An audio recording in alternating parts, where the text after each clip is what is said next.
her business was shut down. They even fined her 3,000 United States dollar on grounds that manager refused to sign a document, which, according to the Commerce Ministry Inspector General, was kind of like they were somehow they were creating an obstacle to the operation in a sense. So, what's your perspective on that? Do you think it was the right way the Commerce Ministry, approached the situation, or did they need the Ministry of Commerce need what we call a writ from the court in order to shut down businesses, or do they have the authority by law to do it? What's your opinion on that? And then also the military, the military hardware and the armored vehicle, armored tank, that were provided by the United Arab Emirates government to the government of Liberia. Do you think it's something that the Liberian people really needed, or the Liberian people need in order, to get their life going on, to say, oh yes, we need a military, we need military hardware and military tank? Is it that the government is setting its priority right, or things are not just right with the government? What's your opinion on that? And then we can call for the War Crimes Code. The president has already sent, a letter to the legislature seeking the advice from the legislature to chart the way forward in establishing the War and Economic Crime Code. But can you start with the Tilia Ure issue, because of what we're on? But we are very sorry, that we just had, and sometimes it just disorients you for you to bring your thought back. Yeah, so you gotta be busy in and all that. So we want to welcome our big brother also, Ashok Gali. Gali, thank you for joining us. So Joekai, you can fly. Thank you, Genesis. Yeah. As always, my voice will not be as unique as you know it, because I got cold and I'm down with deep cold, but that can stop me from opinionating here on your show. So I see this as a responsibility, and one of those involved with making sure that our people are informed to make the kind of informed decision that is required for the cleansing of our country. Let me begin by saying that the presentation of all of your questions actually reflects the dysfunctionality in Monrovia. And it speaks a lot to the leadership deficit that we have in our country.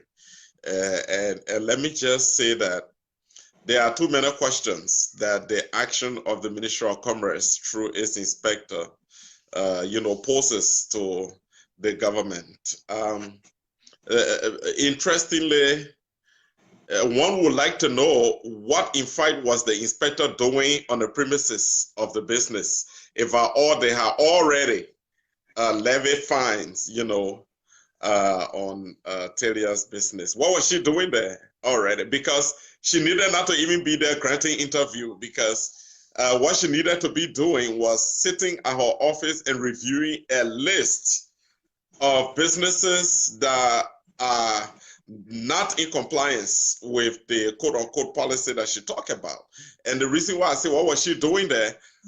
Why was she even there along with the police? Who sanctioned the action of the police? Because that had to be authorized by the court before the police could go there. So when they levied the fine, the Taylor Ure or the business management says that they're not going to pay the fine at all. Was there not a conversation taking place between the management of Fusion and the Ministry of Commerce? These are critical questions that. But did you follow? Did you follow the interview? Did you follow the interview of the IG? That the inspector did not address herself to in the interview. I followed the interview from the start to the end. That's good. That's good. Then you are very informed. That is why I'm raising these pertinent questions. Because in the first place, if you levy the fine, you are not the one going after them to ensure the payment of the fine anymore. You have another government agency that is responsible to ensure that the fine is paid and the flag receipt is brought to you as proof of the payment of the fine. So you levy the fine, then you go back to the premises, because definitely when you shut the premises down, trust me, they're not going to go back there. They're not going to break it, because they know they run a legitimate business. So they're not going there to break it. So to levy the fine and then you follow, with a team to the premises of the business, and then followed by, the police. The police. It shows just something that is not right at all. That was a play. That was dramatic. That was a play. And from all indications, it had a political undertone. By all means, it had a political undertone. So I think it was wrong. Levying the fine was good, but equally so, the last caller that was on before we had the Mr. So, yeah, Mr. So. The last caller that was on before we had a technical issue speaking to this issue. I mean, he laid the premise as well. So, what were they doing? Was they want to tell her you're a business? Since in fact they had informed the public far ahead of time that they were going to do an inspection, general inspection. So. Was it a report she was giving about the overall inspection, and that Teller Uri's business was one of those businesses, that did not comply with the regulations or the policies of the ministry? It was just one business single out and speaking from the premises of the business. That was wrong. So when you do a general inspection of businesses in Monrovia or Montserrat or based on the parameters defined by your inspection, quote unquote inspection, you are supposed to be talking about a list of businesses. Because if you look at the entire environment, the first thing you will see is that the environment is not even conducive for decent businesses. You got Monrovia that is a filth. That's the first thing. Monrovia is a filth. And businesses should even be holding government responsible for failing to satisfy their side of the deal. Because businesses are supposed to conduct their affairs in an enabling environment. The sanitation, hygiene, and everything's supposed to be appropriate, not the businesses just alone. The government too has a role to play in that respect. So businesses should be holding government accountable. And they too got authority. They can be sued, and they can sue also. They got the right to also sue the government for not ensuring that their premises are not, in appropriate condition to run the kind of businesses that they do. So there are so many credibility questions, that the public has for the government with respect to this issue. But I think it has some political. So, but Mr. Joekai, do you think Madam Tila Ure was right when she said that she's been witch hunted by the government? Well, Tila Ure would say that, and any other person would have said that it was wrong for the government to approach the whole thing in that manner, and that they were being witch hunted. Anybody would be right to do it because of the factors that we just lay out about the approach of the ministry. That was totally unacceptable. Teller Ure business is not the only business in Montserrat. So she didn't say that they had a tip off. No, on Teller Ure's business. She said that was part of a general inspection that they were doing. So if it is part of a general inspection that they were doing, Teller Ure business would not be the only business in the Monrovia that I know that had serious issues. So firstly, that was diabolical. That is just part of the dysfunctionality in Monrovia that I'm talking about. Yes. So even the United States State Department report talk about inefficiencies in government. And if even she was being teleguided to go about doing what she did, she was supposed to have the second thought if she was somebody well-grounded in terms of leadership in that respect, to say, no, this is in sharp contrast to my responsibility and the way I'm supposed to perform it. So that's what people do. You need to have a stance on those kind of matters, because it brings it ridicules your office. It brings disrespect to your office. It undermines the integrity, the credibility of the kind of job that you have to do, because that's an important office in ensuring the health of the public, and ensuring that businesses function in the right environment. So that was really unacceptable. And I think it's just part of the whole, the issue we're talking about. So on the Yes, so Telegram business, that's my opinion on it. I think it's okay, unacceptable. but what do you think? People, don't you think that the shutdown of the Madam Tida Uri's business will send a negative message to the outside world that there's no need for investors to come to the country and people? I mean, don't you think it has the declivity or the propensity to scare away investors, from coming to Liberia? Well, when you move with the police, in all their gears and everything on the premises of somebody's business, people without the authority of the court, people know that it's unacceptable. People know that it's wrong.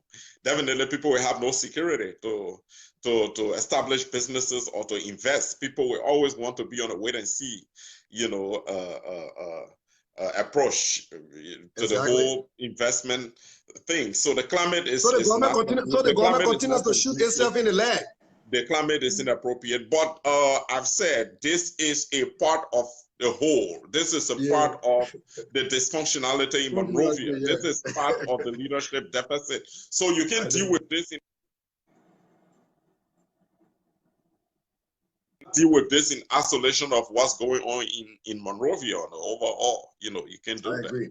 So, Mr. Joekai, let's go to the letter written by the president, or the letter that emanated from the office of the president to the national legislature, the 54th legislature, seeking the advice of that particular august body on the establishment of the War and Economic Crime Code in Liberia. Do you think it was the right approach made by the government or the president's office in order to seek advice from the legislature on the establishment or the way forward of the establishment of the War and Economic Crime Code in Liberia? Many critics and political analysts and political commentators said that, well, the president's office should have submitted a bill for enactment and onward implementation of the War and Economic Crime Code, if at all the president is sincere with the Liberian people, very honest, to establish the War and Economic Crime Code. What's your perspective on that, sir? I have not read a letter, but if the president underscored in that letter the word avast, seeking that he did. It was read on Costa Show. Very good. Seeking that from the legislature.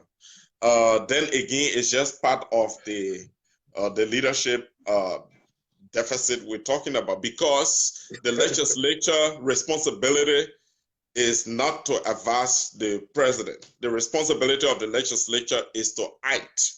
The legislature makes law. The legislature, in making law, ensures that the statutes that it makes are consistent with the Constitution, the organic law of the Republic. That is the constitutional responsibility of the legislature. So the legislature ratifies documents, international conventions, regional conventions, continental conventions. The legislature ratify those documents. It's in keeping with its responsibility to make laws and to make documents and policies legitimate for their implementation, for the benefit of the state, the nation. The legislature is now in the business of crossing the road to the executive mansion to tell the president, do this, don't do this. No, that's not the part of the coordinate responsibilities that the three branches have. What the executive needs to do, and the chief of the executive, who is the chief executive of the republic, is the president. And the president has a complete leverage, a latitude. A latitude. That is why the president in his or her office has economic advisors, has legal advisors, has different advisors in his office. They are responsible to guide his actions, to help to inform the decisions that he makes. The president has the Attorney General and Minister of Justice of the Republic of Liberia to advising on matter of this nature, the War and Economic Crimes Court. It is not the legislature. But let me tell you this. So was it a misstep? So it was a misstep. It was a wrong approach. Well, it's just part of the collection of wrong approaches, that the government has been making from the outset of its inception. We got to be very clear about that. So the president is supposed to submit to the legislature a bill on the way forward in terms of the establishment of War and Economic Crimes Code for the action of the legislature. And such should not be difficult to produce because there is a comprehensive report from the TRC process with a set of recommendations that are to be implemented. That report is supposed to be legitimized so that it's supposed to become legitimate, so that we are able to establish a court that will provide due process for victims, for perpetrators, so that justice can be done to all of those who were involved in the war. But this is the issue. George Weah has never been realistic about the issue of the War and Economic Crimes Code. There's a history to this thing. George Weah is acting based on international pressure. Two decisions. Exactly. I agree with you on that. Two decisions. The decision to remove Nyeka and the decision to ask the legislature for advice on the way forward for the War Crime Court are indicators of the extent of the international pressure that is on George Weah to act appropriately. The first thing about the removal of Nyeka was just the president trying to fix the mess that he created, to clean the mess, his own mess. When George Weah was advised, some of us wrote advising him not to appoint Gabriel Nyeka because the vetting and subsequent appointment of the head of the Secretariat of Leti is within the purview of the multi-stakeholders of Leti. It is not the president. President Weah was advised not to do that and that he was going to be contravening the act that established Leti. But because President Weah and his court of kleptocrats were deeply buried, entrenched, deeply consumed into insensitivity, and arrogance, he went ahead and appointed Gabriel Nyeka. Imagine the way Gabriel Nyeka took over. He took over with force, by force. Yes. He took police. He took police, even army. He took them. Yeah, exactly. That was totally unacceptable. Totally unacceptable. President Weah was advised. The head of Leti International wrote President Weah that action was inappropriate. President Weah did not listen. The stubbornness, the arrogance, the insensitivity got him drunk. And at the end of the day, President Weah had to succumb to international pressure. He had to succumb to international pressure. That's why he removed Gabriel Nyeka, because Liberia was about to be delisted. Yeah. Liberia was about to be delisted. Yes. Really? Liberia was about to be delisted. And that is wrong, because there has to be transparency in the extractive industry that Liberia signed up to. So that's one aspect of it. The other aspect of it is that President Weah has never been realistic about War and Economic Crimes Code. Now, you need to look at the political dimension of it. Many of those who are supposed to go through the process of the court are those in President Weah's orbit, those who he relied on as his firm political springboard. If you look at Madame Salih, if you look at Prince Johnson, if you look at his friend Edwin Snow, all of those people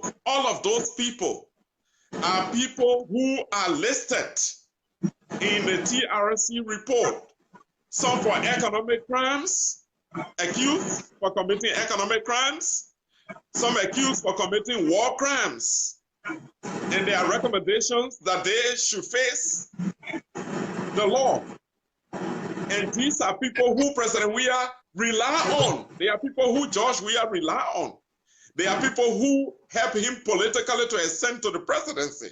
He has a strong bond, a strong commitment, a strong commitment to these people. So he has been playing this delay tactics intentionally, thinking that it wasn't going to catch up with him. But people have realized that he is very unrealistic. He is not genuine when it comes to the establishment of the War and Economic Crimes Code.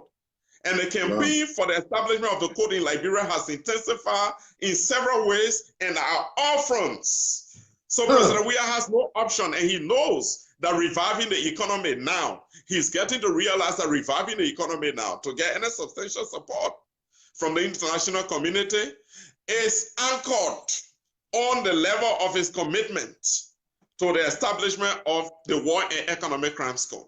He is getting aware of that.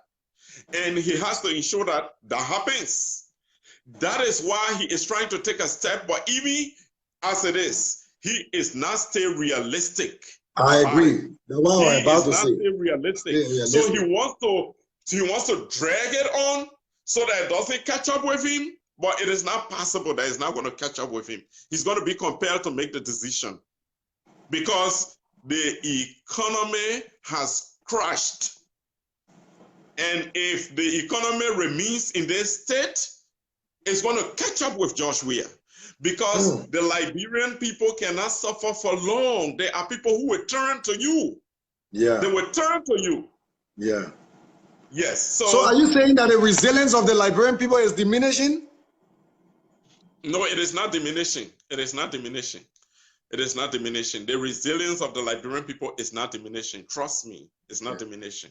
The Liberian people need people who can stand up, people who can speak, people who can rise up. And that's why consistently we need to do this.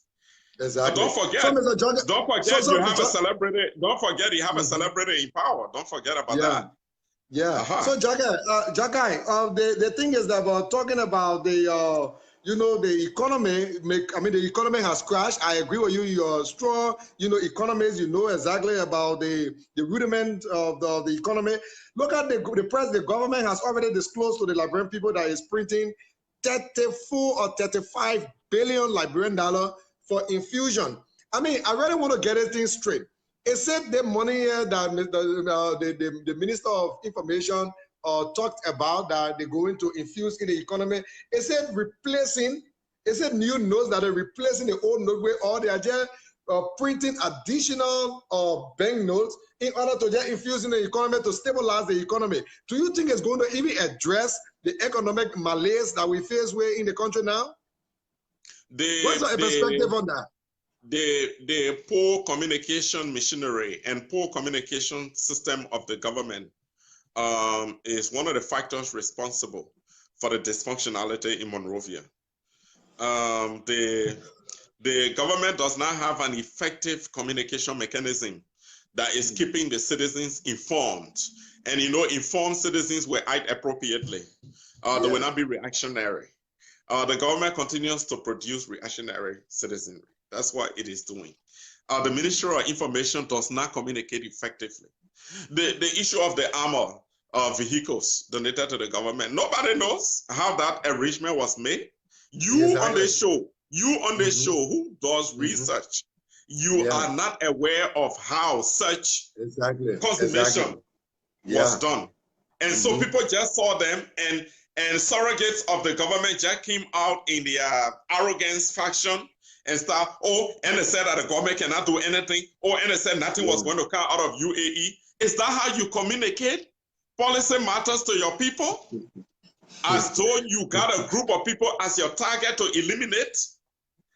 The government does not communicate effectively and directly to its people. Exactly. And that is responsible for the confusion. That is responsible for the leadership deficit in the country because the people don't even know what their government does. Yeah. Because they don't communicate straight. No one is aware. So the issue of printing a new 35, somebody even said it's 75 billion, but no, the Minister of Information said 35 billion Liberian dollars, is being printed, is being BEING. That means it's in the process. So the first question I'd like to ask in all of this, where is the legislature? Exactly. that has the sole responsibility. Do we have the authorization? Do we have the authorization from the legislature? Do you have it handy? No. Terry, do you have it? No. There's our concern. So, Terry, am I wrong for saying that there is a dysfunctionality in Monroe? I agree with you 100%. Except seditions will want to argue it, but it's inarguable. So, where is that authority from the legislature? Exactly. And where is that information from the central bank that is being propagated by the Ministry of Information, Culture Affairs, or Tourism? Or the ministry is only deriving, producing its own press releases? There has to be a basis for the communication that is being released to the public. I agree 100%. Yeah. Yeah. So we don't have information on this thing. No authorization from the legislature that we know of. Not one that I know of. The central bank is not the one speaking on these matters. And the central bank has not issued any statement through the Ministry of Information, Culture Affairs, or Tourism. What I see is just people giving opinions from different levels of government. That is gross inefficiency. Exactly. That is breach of communication. The public should hold its government accountable to that, because the people should be informed. They should be informed appropriately, effectively. They should be. So when you put surplus money in circulation, will that deal with the issue of inflation, or will it take inflation to a spiral state? Exactly. No control, where you will find people putting money in bags like you are in Freetown, going to buy a small amount of goods. That's the kind of thing we want to see in Monrovia. Is that what you do? Or are you talking about investing in your economy so that you can begin to produce at the level where the aggregate of your GDP, can match the economic system of the country in terms of infusing more cash? You ask yourself, what happened to the 25 million? How did that salvage the issue of the rate? Did it work? Exactly. In fact, what happened, quote unquote, when you infuse the 25 million? What actually happened? What actually happened when you did that? But did they rather infuse that 25 million? Today? Where is the rate? And did anyone even account for the misappropriation of the 25 million?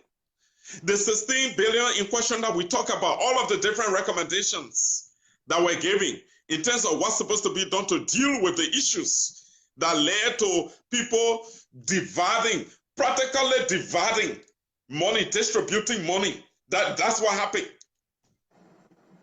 Because there was a syndicate between the outgoing regime and the incoming.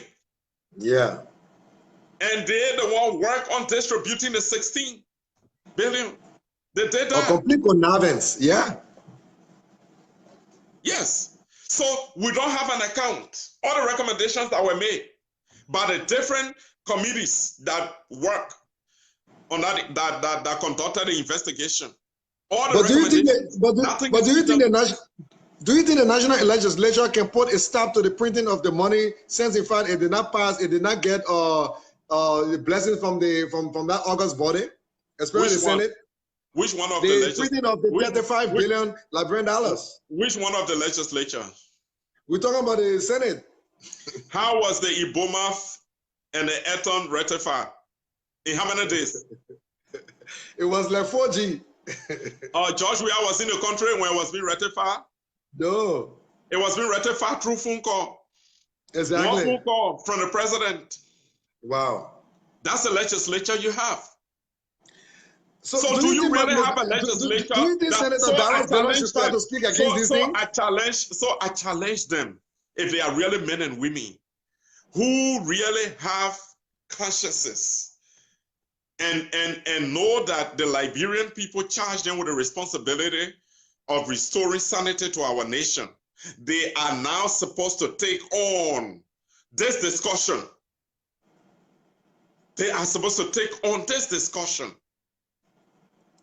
But do you think Senator Darius Dillon now need to raise the issue that, the country will not accept this particular money because it did not have a legislative enactment, or giving the authorization to the executive, to print a mint coin, to print a new banknote, a mint coin? Don't you think Mr. Darius Dillon, who we see as the only light now in the House of Senate or the Honorable Liberian Senate, to come out to speak on some of those issues? I'm aware that Darius Dillon will do it. I'm aware that few of his colleagues will do it. I'm aware, but I'm also aware that decisions are made in the legislature by vote. Yeah. How many persons will go the Dillon way? Exactly. How many persons will go the Yeke Kwalaba way? How many persons? Yeah. How many persons? You saw the removal of Cabinet Janet. Yeah. It was like Alex Tyler. For 900,000, we spent almost 5 million to remove Tyler for misappropriating. Yes.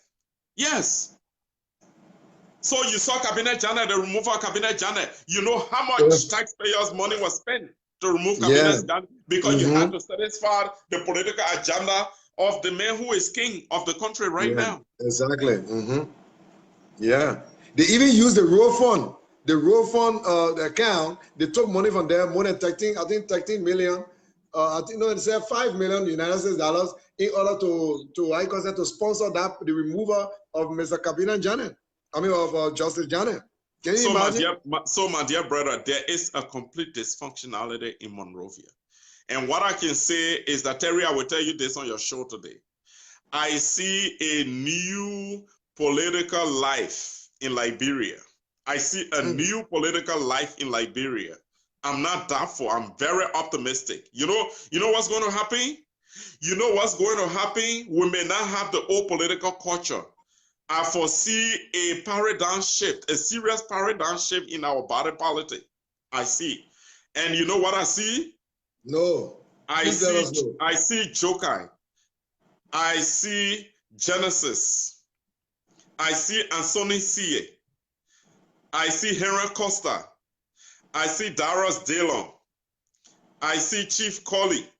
I see David Kalapili. I see all of these advocates, politicians. I see all of them. The Bwaka Jaliba, the Mo Ali, the rest of I see everybody exerting efforts in a strong alliance. And I see a new political leadership in our country. I even see it beyond the CPP. I see it beyond COP. I see. It's a new revolution. It's a new revolution. I see that this revolution is taking shape. I see that it's taking shape. I see that at the end of the day, every one of us will be selfless. And I see that Liberia is going to benefit. I see that Genesis is not going to care if Joekai is the one will be on the ballot or Costa will be on the ballot or Dillon will be on the ballot. But I just see a shift, a major paradigm shift in the body politic of our country. It might not even be no longer about Joseph Boakai, about Alexander Cummings, about the rest of the folks. I don't see it. I don't see it about Tipote anymore. I see the old political generation dying a natural death. I see a new leadership rising with all of these characters involved in a committed fashion, giving the trends of events in our country. I see it coming. This is no doubt. This is no doubt. I see it coming. And there's a reason for us to do it. We don't have options. It's an imperative. It's a national imperative. It's a national imperative.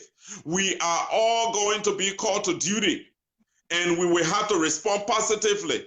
The Liberian people will not take no for an answer to this call. I see that happening. It's not even going to be about George Weah anymore.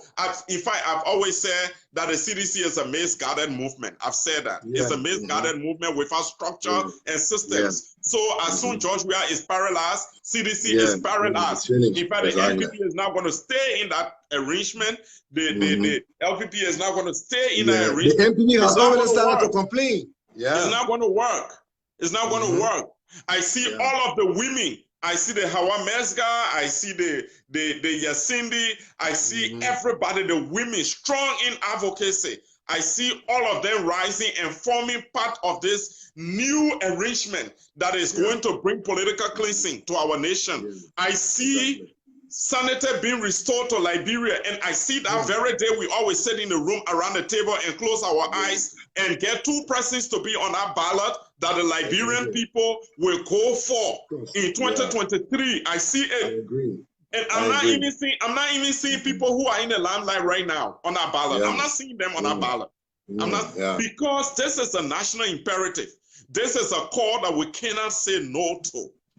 I see it coming. And the current situation in our country calls for that. It calls for that. The current situation in our country calls for that, no doubt. It calls for that. I see the Lema Bowie, I see Lila Kokuyu, I see everybody sitting at that table. We will be at that table. And you know that we are all communicating. We are all communicating. A table of, they're going to embrace, exactly. And it's not going to take people from any foreign country to do this. Exactly. The power to effect change in our country lies in our hands. And we are going to take on our responsibility and ensure that we effect the change in our country. No matter where you come from, as a Liberian, you will have to respond to this national call. This thing got to start. Going almost to 2 centuries as a country. Remember, we are just second to Haiti, the first 2 black nations in the world to be known as independent countries. Look at our state today. Look at the state of affairs in our country. It is so shame and very dysfunctional. It is so discouraging. It's so disgracing. And it is about time for us to rise so that tomorrow we cannot bow our head in shame when our children ask us, where were we when these dysfunctionalities were happening in our country? What were we doing? We will not bow our heads in shame. I got 3 boys that I have a responsibility to give account to tomorrow. You have your kids. Every one of us have our children. What has happened in our country over the decades and century and a half, going to 2 centuries, in terms of the political, social, and economic decadence in our country, this is the bus stop. 2023, trust me, is not going to be about any of those names that you are hearing. There's going to be it's not going to be business as usual. Across the length and breadth of Liberia, rebirth going to take place in Liberia. Yes, a rebirth going to take place in Liberia. Revolution. Yes, going to take place in Liberia. So, Mr. Joekai, before we leave you, because many people just on my back say they want to come in, and you are making very, very, resourceful, very meaningful point. But let's look at this disclosure made by the chairman of the Council of Patriots, Mr. Henry Costa. Today is going to show that members of the Council of Patriots, they were meeting today to make a final decision, on the date of the protest that is pending in December. Do you think it is necessary for the Council of Protest, or the Council of Patriots, to call for a mass protest again, maybe in December or November, to call on Mr. Joshua we have to step down? Do you think it's in the right direction? So for me, this is it, and I will be consistent, like I've always been, very consistent. The COP has to define its structure. It has to establish a platform upon which it wants to operate. It has to be clearly defined, and the Liberian people need to know that, because strategic direction is important to attract support and attention. That is what we need in our country, and that is my interest. I agree with protests, discussion. I agree with that, but as a body that has certain level of trust, as far as the Liberians are concerned, they need to come out clear to the Liberian people in terms of their structure and system. And the communication model has to change in terms of how they will communicate their plans and their actions to the public. I am the structural guy. Genesis, you know me. Yeah, I am the know. structural guy. I am the former guy. Yeah. Yes. And I believe that is very, very important.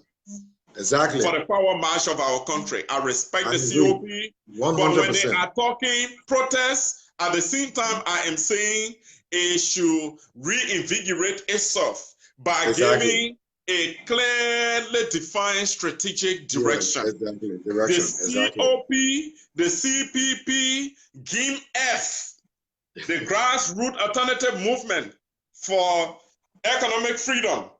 Yeah. The rest of the group, all the different groups, these groups are going to come together and fight with a common front. 2023, there will be a different dimension. COP is an integral